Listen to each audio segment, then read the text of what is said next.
Would you, your party, if elected, actively support the continued provision of rape crisis services?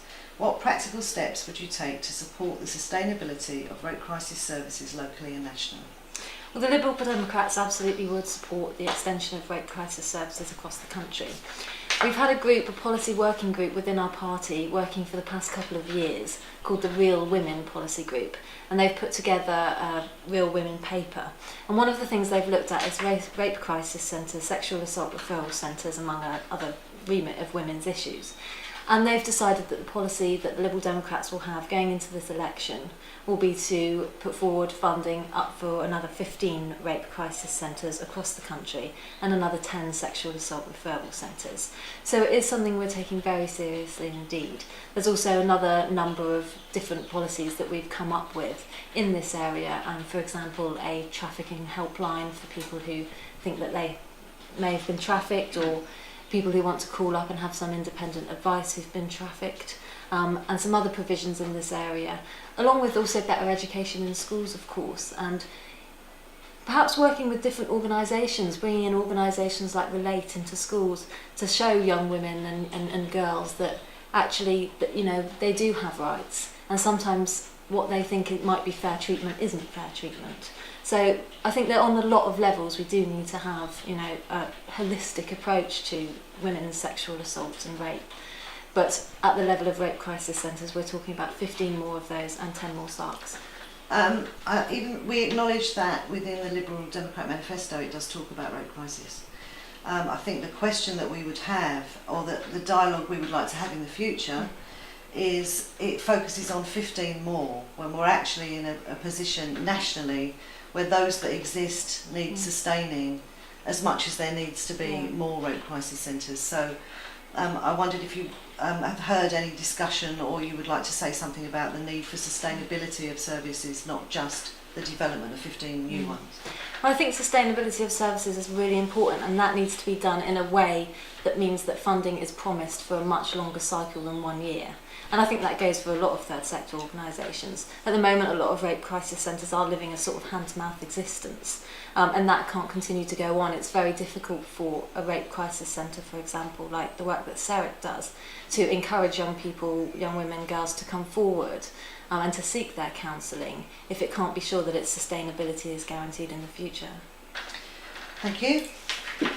Next question. Would you agree with the statement that support to women and girls to rebuild their lives after rape must be a right, not a privilege?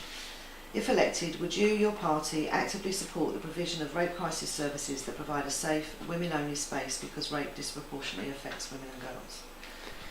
I do think that access to rape support services is an absolute right. And I think anyone who argues different misses the point that no woman or girl asks to be raped.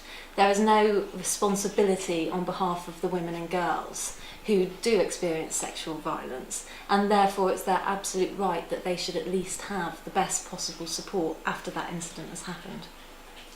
I think the second part of this question is framed around the need for women-only service provision. As a women's service, and when we talk about women-only service provision in Thurrock, in some partnership forums or to key players in the community, sometimes there's a knee-jerk reaction, and the knee-jerk reaction is, actually, Carys, it's not sometimes, often, the knee-jerk reaction is, what about men? And in some ways we have to justify the fact that we exist to provide a service to women, and people in some want to punish us because we're not providing services to men, or they perceive we're not. And we do provide services to men because we support husbands, fathers, brothers, the immediate family, friends, colleagues of a woman or child that comes in, and we will signpost men onto men's specialist services. But the point of the question is your position, or your party's position, on supporting women-only service provision. We do support women-only service provision. I think there's a lot to be said for equality in service provision between the genders, but on the matter of rape, the fact remains that it is largely women who are the victims and men who are the perpetrators, and that mustn't be forgotten. Otherwise, what will end up happening is that we would have an imbalanced level of service provision.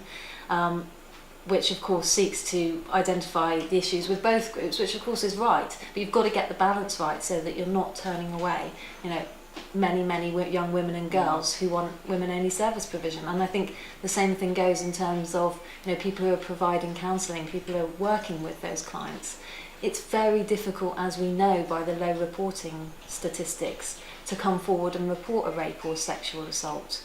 And so I think if we do provide the kind of women-centred services so that clients are able to see women counsellors, then that makes it that little bit easier for people to come forward. And with the statistics so low as they already are, we've got to do everything we can to make sure that women feel comfortable using these kinds of services.